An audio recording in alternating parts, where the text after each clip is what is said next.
Good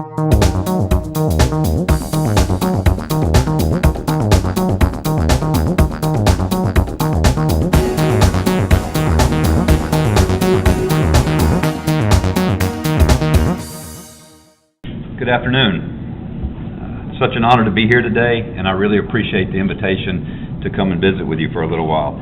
I see a lot of familiar faces out here. I see some that I don't know, and I don't know if that's a good thing or a bad thing, but no, it's a good thing. I look forward to meeting each and every one of you and developing a closer relationship as we move forward.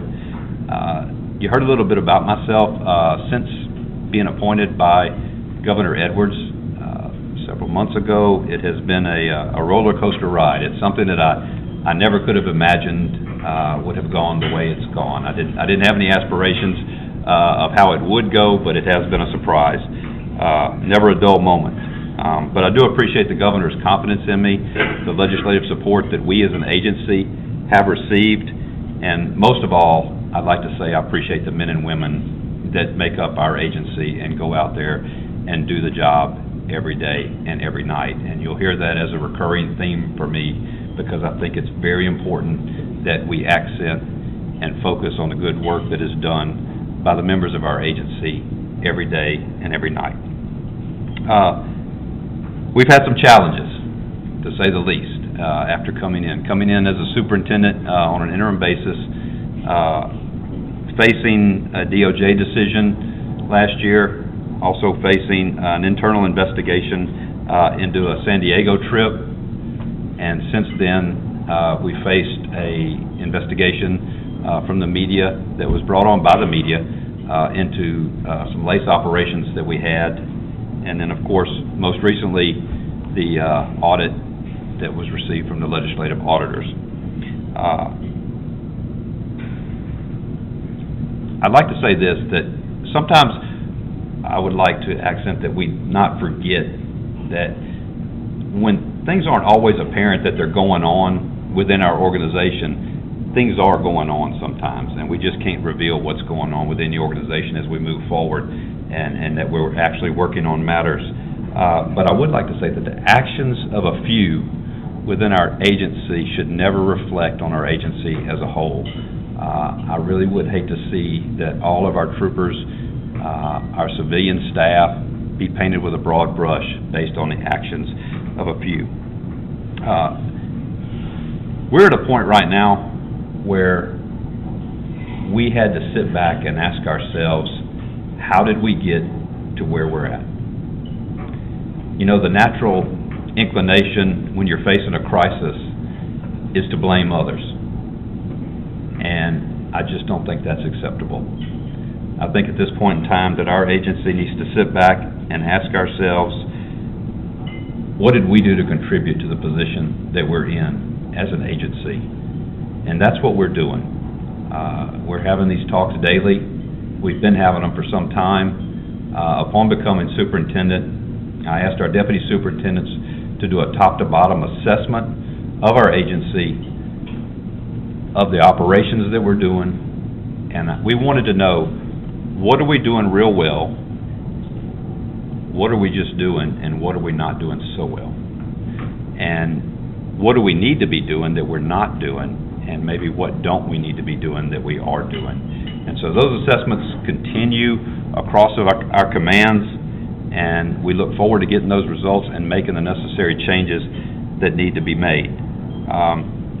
We certainly want to acknowledge our part in where we're at, and we certainly want to be the ones to take the actions that are necessary to fix and to ensure that our integrity is intact and that our trust from the public, the citizenry that we serve, is where it needs to be.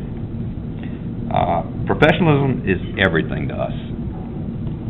It's one of the main topics that I've stressed with all. I've traveled the state visiting with our commands and speaking with them about where we need to be. And I think that when you look at the term professionalism, if we're professional in everything that we do, from the way we dress in our uniforms, the way we dress in our clothes if we're in investigations, the way we interact with the other agencies that we work with, most importantly, the way we interact with the citizens that we serve.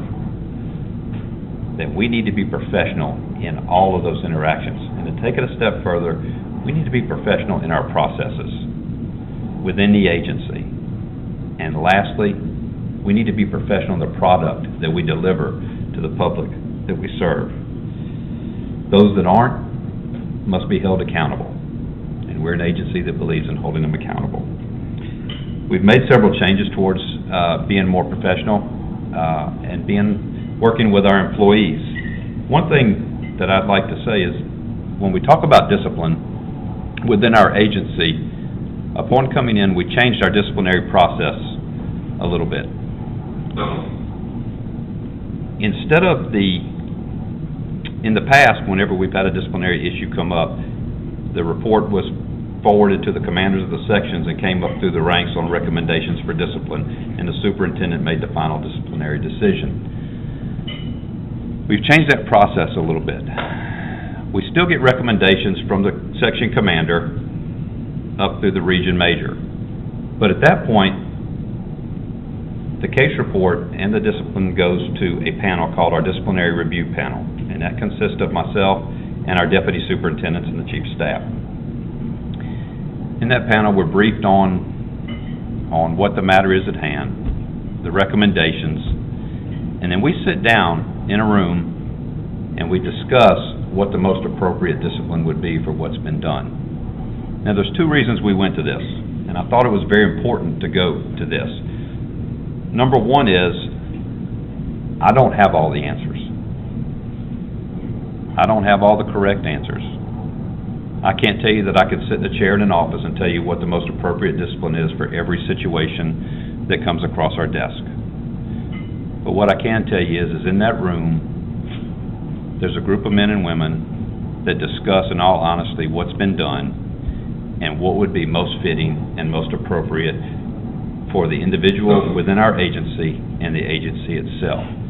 And hopefully between all of us, we can come to the most appropriate thing to do and the most appropriate way to handle that situation. The second reason that we brought this process in is that I wanted to make sure that there was no way that I could impart any bias into the decisions that were made.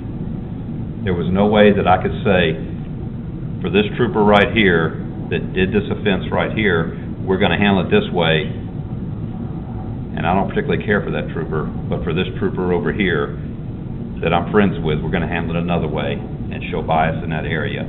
We hold each other accountable, and we make sure that we look at each case as the way it should be looked at without those biases. Accountability is very important to us. We need it moving forward, and it is on the front line of what we do every day, accountability and transparency. Overcoming adversity is what we do as an agency. Crisis response is where we excel. I mentioned earlier that coming in as superintendent, we faced several situations. Not only did we face the controversies that we had before us, but we faced tropical storms, we faced hurricanes, we faced tornadoes. And I think that we do those things well. We stand strong for the public and serving the public in those matters. And so overcoming adversity is something that you begin in the academy. It's a training process, and it goes on throughout your career, whether you're working tragic crashes somewhere on a state highway or moving through your career now or moving through a natural disaster. We handle those very well.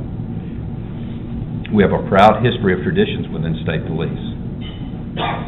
Those traditions and those values didn't just come about. They came about from the retirees. They came about from those who wore the badge before us. And we can never discount their contributions to where we're at. And we need to uphold those values and those traditions. We need to get where we need to be in moving forward. We will never quit, and we will always move forward and strive to do the right thing. If we always do the right thing, we can never be wrong. We're not perfect.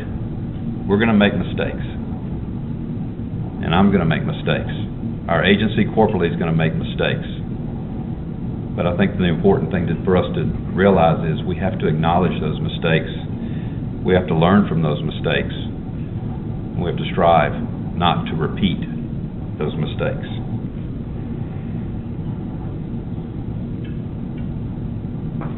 In talking about mistakes, I have to say that we as individuals and we as an agency are not where we were 30 years ago, 40 years ago, or 50 years ago. We're not where we were 10 years ago. If we stay stagnant of where we're at, then we're not showing much growth. And it's my hope that through all the controversies, all the setbacks that we have in an agency, that we come out better on the other side. We come out stronger. We come out providing a better product. There's a couple of things that we need and that we're going to try to get moving forward, and that is equipment and technology. The Louisiana State Police is lacking dramatically in equipment and technology for our troopers. The tools that they need every day to do their job. One thing we need is a CAD, a computer-aided dispatch. This goes along with the record management system and e-ticket. With these things, we increase officer safety. It allows us to know where our troopers are for reasons in case they get in trouble, in case they get in a bind, in case they get hurt. We can get resources to them to help them out. It also helps us with the efficient and effective management of operations. It allows us to dispatch troopers who are closest to an incident to that incident geographically. And also, lastly, it helps with accountability.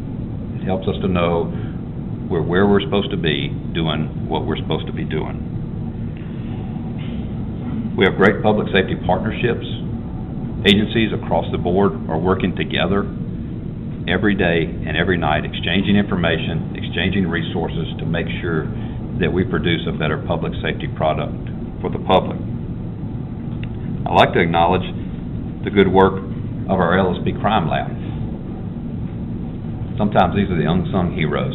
They're the analysts that analyze the evidence that we have.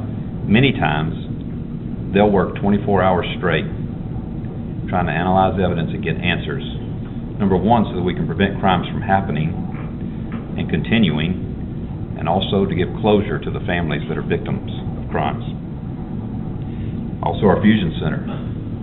Our Fusion Center is very much needed and provides a great capability in analyzing threats around our state, working with other agencies, collecting data so that everyone can be informed on where our resources need to be dedicated. In the future, we'd like to promote the good work of the Louisiana State Police. Well-trained, very professional, and very prepared for any situation we are called upon to handle. Our best days are ahead of us. And let me make this very clear. Our best days are ahead of us not because of me. Our best days are ahead of us because of the men and women that make up our agency. The men and women that go out there every day and answer calls, that go out there in the interest of preventing crime, that go out there and responding to calls for service. These are the men and women that ensure that the state police is strong and that our best days are ahead of us. Every success that our agency has can be attributed to these men and women and to them alone. But any failures that occur during this administration will rest solely on my shoulders, and I will take responsibility for that. It's a pleasure to be here today. It's an honor for you to have asked me to be here today. The timing was interesting, to say the least. But no, I'm glad to be here, and I really appreciate it. And I look forward to answering any questions that you may have. Yes, sir. All right. So thanks for coming today, Ashley. Can you recall a more trying time as far as where the department stands at this time? Personally, I think that these are some of the darkest days state police has had, and as a career state trooper, that's troubling to me. It's troubling to me for the men and women and I keep saying that, and I know I do, but I feel terrible for the men and women that get up every day and just want to go do the jobs that are committed to the communities they serve. I feel terrible for our cadets that are in the academy, that this is the turmoil that they're coming onto the job under. I'm sure that on weekends when they get out, they get asked by family and friends, what's going on, and I feel like the men and women that make up our department deserve better than this, and we as an agency have to ensure that we provide a better atmosphere for them. So thank you for the question. Yes, ma'am. Colonel Reeves, there's a criminal justice philosophy about grass eaters, meat eaters, and I know you can't get into the details of the information regarding former Colonel Edmondson, but how do you handle that arc of accepting a little bit and it leading to accepting a little bit more and accepting a little bit more with the cadets in the training that they go through? Is that something that is discussed? Yes, we try to... Colonel, would you repeat the question, please? I'm sorry, could you... I don't know that I could say... Well, Colonel, I think you were asking, do we talk to our cadets about the situation that we're in and how do we move forward and keep from getting in this situation again? Would that be a fair paraphrase of it? Right, but the arc of accepting a cup of coffee and then moving to accepting a meal and moving to accepting... gratuities. Yes. Yes. There is a class and on that, and there always has been a class in the State Police Academy that talks about that, the snowball effect that takes place. Accepting a little bit can always lead to accepting a little bit more, and we're very conscious of that, and certainly we try to school them in those matters. Yes, sir. We obviously you talked about the trying times of the weather, but there have also been numerous incidents of officer-involved shootings where state police has to investigate. There's even talk of expanding gaming establishments size, scope. What about the manpower and basically organizational structure of state police? Are y'all going to be able? Have you met those challenges this year, and are you going to be able to meet them? I think that we meet those challenges, and we have met them this year, and we continue to meet them. But certainly, manpower-wise, we could always use more manpower, and it's something that we always ask for. The legislature worked with us with the support of the governor's office this past legislative cycle in authorizing us to have a 50-man academy. We hired 50 men and women to be in that academy and boost up our ranks. But we're facing a fiscal cliff.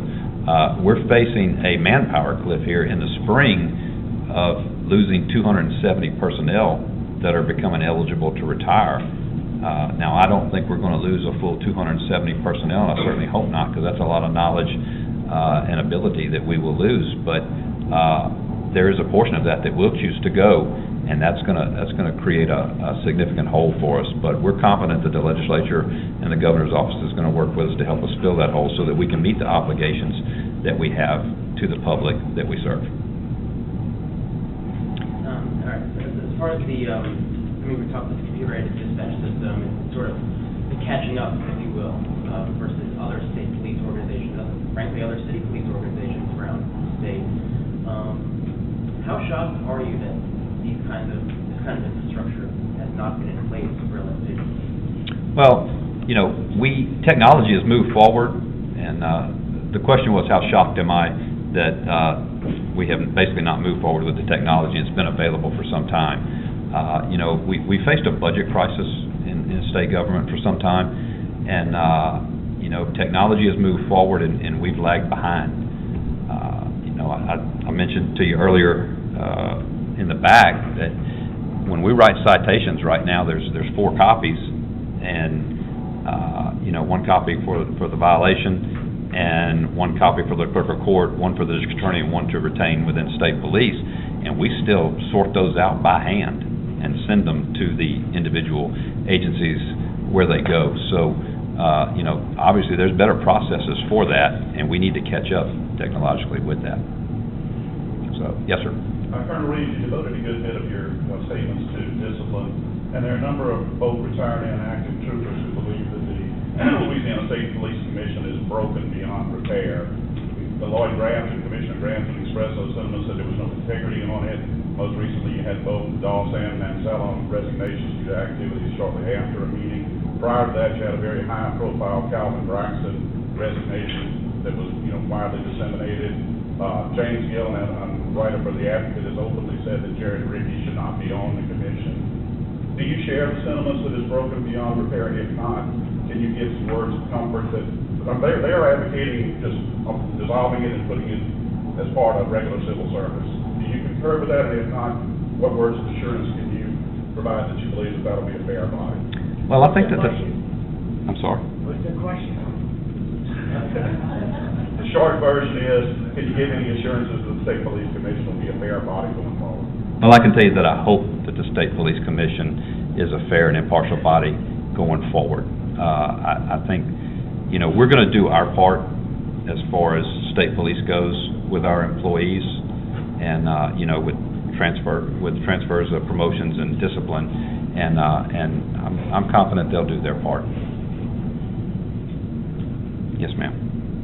So I know there are only certain things you can talk about in the context of this, but I guess I'm wondering if you can provide updates on the various disciplinary actions that are ongoing. So in the LACE program, can you tell me kind of where that stands? And then in terms of the internal review of the side trip, I guess is what everybody calls it, can you tell me, has all the disciplinary action been taken, or do you anticipate more? Yes.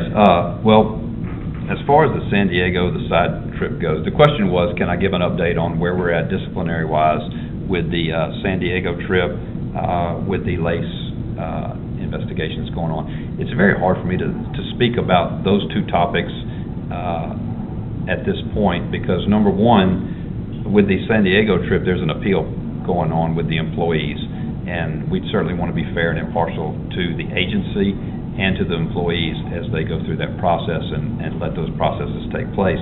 As far as the LACE goes, it's difficult for me to speak on that matter because there's a criminal investigation actually going on into the matter, and I wouldn't want to do anything that would hurt that criminal investigation. Yes, sir. As far as the LACE program goes, there are some parishes that are delinquent in payment statements on the LACE program.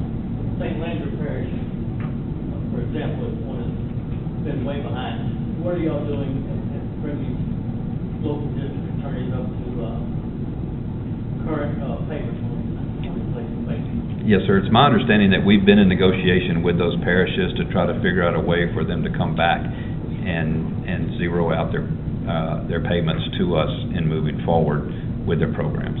How do they manage to get so far behind? I wish I knew. I'm sorry, I don't.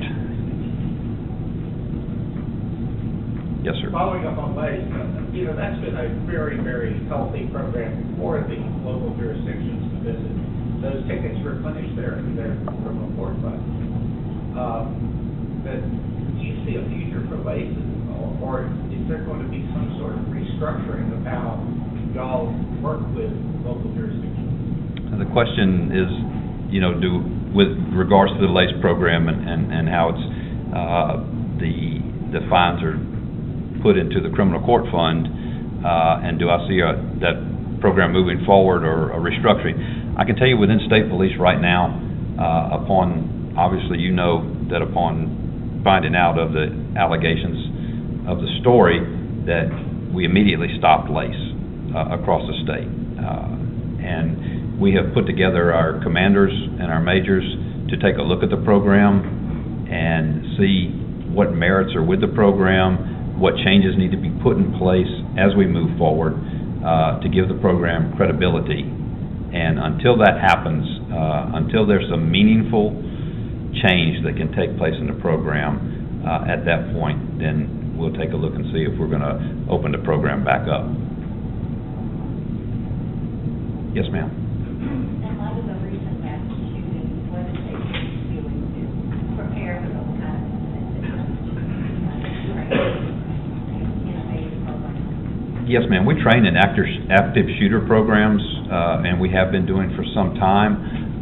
So from that sense, we also share a lot of information. Our Fusion Center is constantly collecting information, not only from within the state, but outside the state for matters that could affect us within this state and threats that may be to our citizenry. So we try to stay on top of that, and then also we try to coordinate with other agencies, and when there's events around the state, we definitely step up with our presence and with taking a look at what's going on around those events with other agencies. So, yes, ma'am. Two things, I think they're kind of separate from the same topic. Can you talk about morale of those troopers in the department right now? And can you also say if you have concerns that the various controversies are harming relationships with local law enforcement agencies? Obviously, lay people, law enforcement, thought that they had troopers out who may not have been out, and obviously with the draft on it, you've seen things about hotel rooms people in the city of New Orleans, for example, that may not have gone to the purpose that was anticipated. So is that a morale issue within the department, and then is there a concern about relationships with local law enforcement because of it?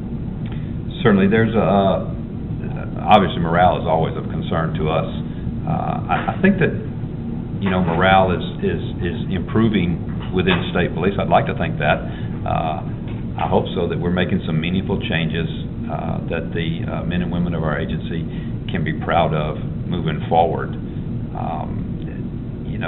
Anything like this that adversely affects the Louisiana State Police is going to hurt morale. It's especially discouraging, obviously, for the men and women who put this uniform every day and go out there and serve their communities. And this is kind of the cloud that's hanging over the agency in which they work for. But I think overall, they're still proud of the agency they work for. And moving forward, we hope that we do our part to make them proud and to support them in their efforts. Just to follow up on that, you've been going around the state since you took office, speaking with commanders in districts and troops all across the state. Again, give me a little window as far as the concerns that they have. I would imagine that'll be one of them, but your direct talks as you go from troop to troop. Sure. They're obviously concerned about manpower, about, their workload per trooper. They're concerned about the equipment issues and cars.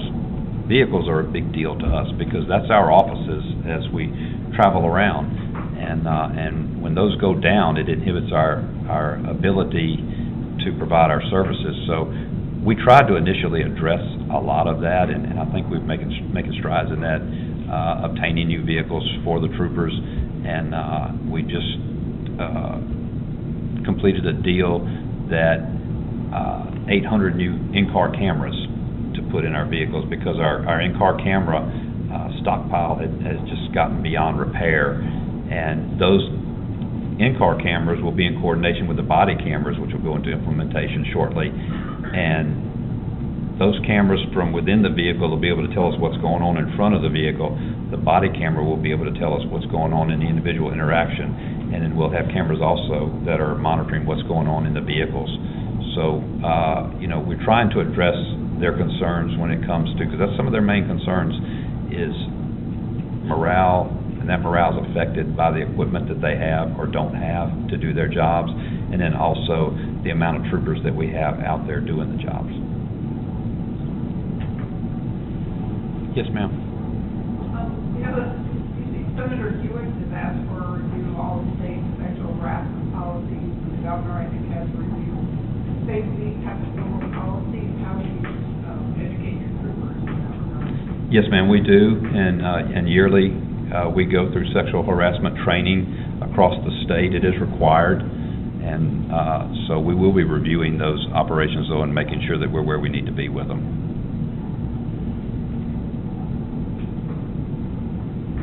Okay, somebody else.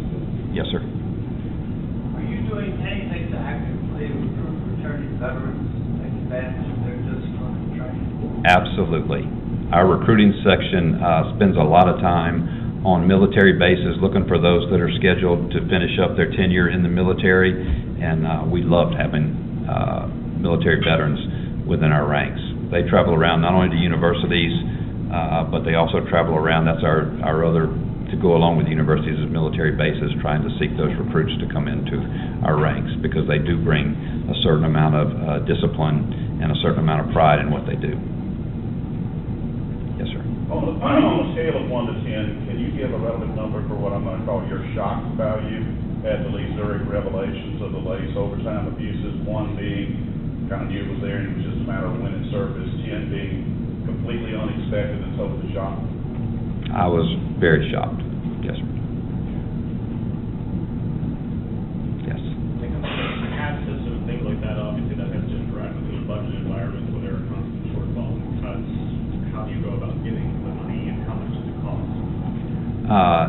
The cost to the CAD system, the RMS and e-ticket, would be approximately $11 million, and we will be asking the legislature for their support in us being able to make those purchases during the next legislative cycle.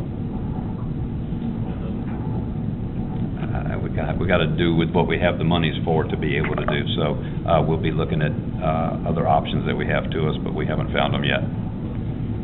It was in our budget last year, and with the cuts, we lost it. Yes. Just jumping back on the Caesar investigation, I mean, what would you attribute to how Edmonton, how the department in general had gotten away with this for so long? Would you attribute it to a culture of sorts? What exactly are the elements here? You know, I really hesitate, and I've heard that question about a culture within our agency, and I really hesitate to say that there's a culture such as that, because I don't believe that. I do believe that the men and women of our agency overwhelmingly put on this uniform every day and go to work, and they want to do the right thing for the public they serve.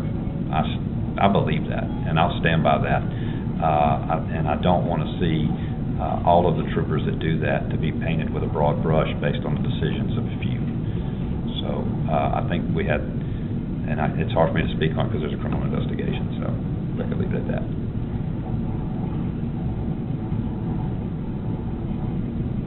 Anybody else? Wow. Thank you all very much.